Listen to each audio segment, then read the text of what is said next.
Because David's ministry was very different. Are you with me? Yes. So I need to understand what was happening in Moses' life, what was happening in Moses' ministry to cause him to put these words to people. You see, David had a very different childhood than Moses. David was raised as a shepherd. Moses was raised as a prince. That's a big difference. You know, you're formed by your childhood experiences. When you are raised as a prince of Egypt, do you know how high your expectations are? Do you know that when you are a prince of Egypt, you can command and people would make it happen? You can say in the middle of the night, I want some grape juice. And there was somebody around to go get you some grape juice. You can say in the middle of the day, you know what? I know it's rounding season, but I want me some cantaloupe. Somebody go find me some cantaloupe. And when you are a prince of Egypt, the most powerful empire, the most powerful dynasty, guess what? People jumped. So if you can imagine growing up as a prince, somebody say persevere. Persevere. You didn't have to do very much persevering. You see, David, on the other hand, David grew up a worker, a shepherd, having to care for others. Moses grew up being cared for. His beck and call, his every whim. David, on the other hand, had to learn how to be a good shepherd to the sheep. Are you with me? So you need to understand first, when you're talking about perseverance, what was the formation process of the writer that allowed him to be able to persevere? Stay with me, I'm going somewhere.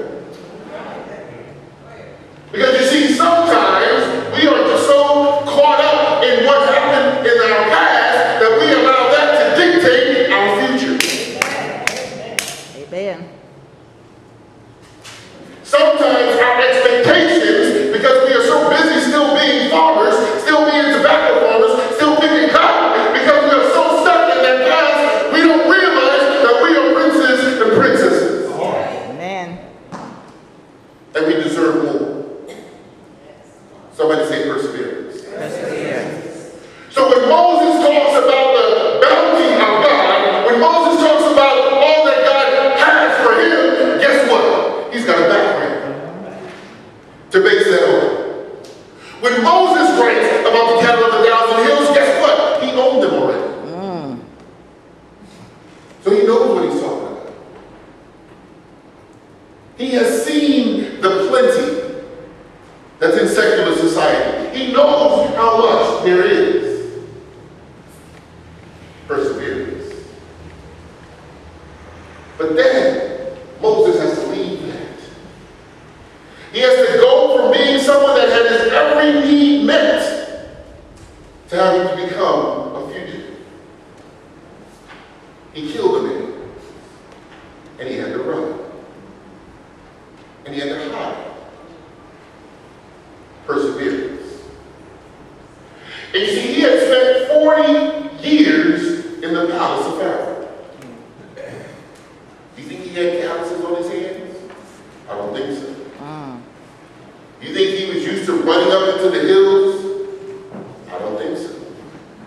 You think when he first encountered Jethro's daughters and they talked about, we're going to teach you how to be a shepherd, do you think that was an appealing vocation for him? I don't think so. Perseverance.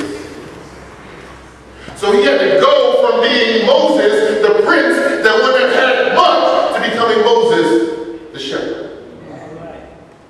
Tending someone else's flock. Perseverance. Sometimes there are chapters in your life that you are keeping open that God has closed. See, if Moses was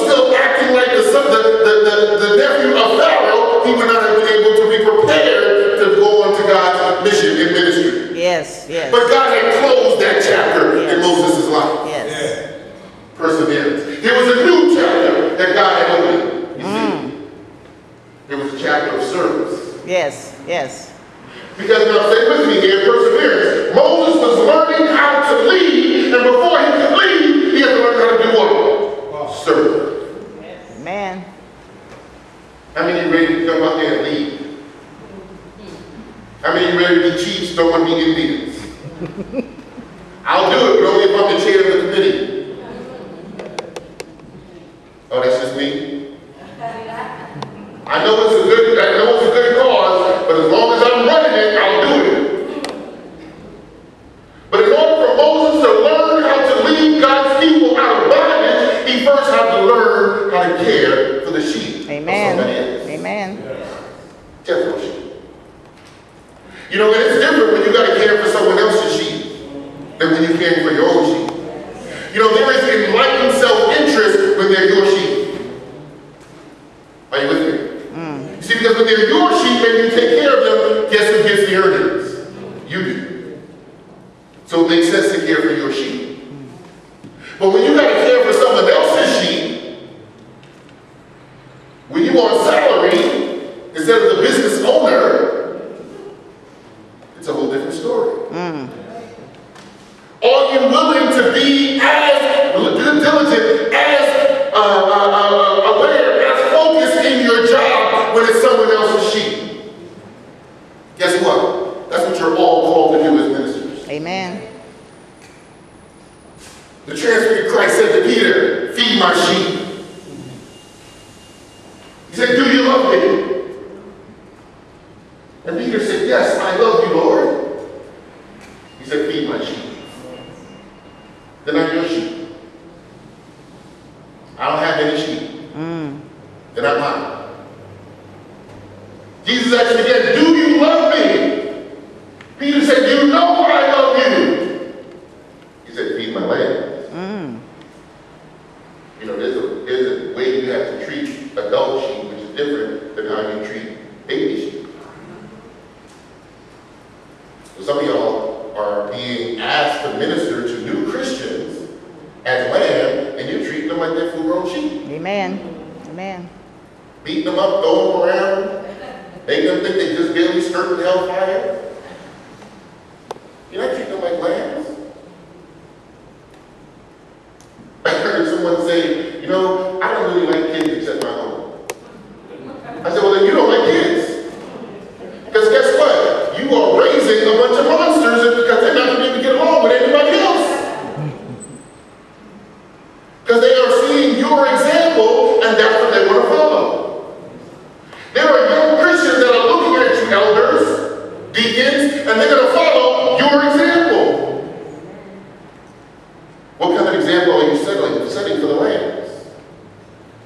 What are you teaching the lambs? Finally, Jesus asked Peter again, do you love me? And Peter, just like he had denied Christ 3 times, he now had to affirm his love of Christ 3 times. Many of you have lived lives of denial, and it's now time to live lives of affirmation. You've done really good at living for yourself. It's now time to live for someone else. I have a challenge for you for the month of July. When you pray, don't use the pronoun I at all. This entire month.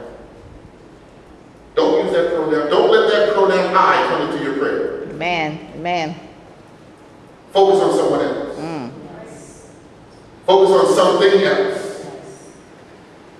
Focus on what someone else may be going through.